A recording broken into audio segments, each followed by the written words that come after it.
बाजार निकली थी कि जब ग्रॉसरी शॉपिंग करेंगे तो फिर सांभर का पाउडर लाएंगे। जो बाकी सामान है जो सोच के नहीं निकले थे वो ही लाया, और जो सोच के निकले थे वो तो बिल्कुल नहीं लाया। उसमें से सांभर पाउडर एक है। मसालों में तो प्योरिटी इश्यूज आते ही रहते हैं कि कभी बोलते हैं इस मसाले में लेड है, कभी बोलते हैं पेस्टिसाइड है। तो फिर लगा क्यों ना घर में ही मसाला बना लिया जाए, वही बेस्ट रहेगा। ट्राई भी हो जाएगा और देख भी लेंगे कि ये कितना अच्छा बनता है। यहाँ पर मसाला सांभर का उत्पादन करने के लिए हमें टोटल 13 चीज़ों की आवश्यकता होगी, जिसमें से पहला हमने डाला उड़द दाल, चना दाल।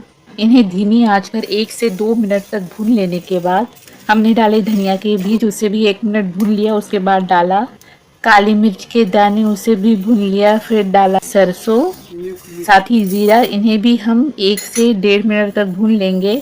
सभी मसालों को हम धीमी आंच पर ही भुनेंगे। भुनाई आगे ऐसे ही चालू रखते हुए डालेंगे इसमें नारियल, चावल, मेथी के दाने, फिर कड़ी पत्ते, सूखी कश्मीरी लाल मिर्च, हींग और हल्दी। सारे मसाले भूनते भूनते हमें लगभग 10 मिनट हो चुके हैं और पूरे घर में सांभर पाउडर की स्मेल भी, खुशबू भी फैल गई है।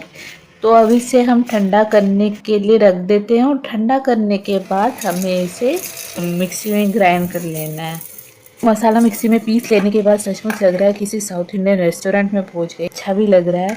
मसाला ठंडा हो जाए, इसको किसी एयर टाइट बॉटल में भर लेंगे। इडली, डोसा, सांभर, वड़े के लिए सोचना शुरू कर देंगे।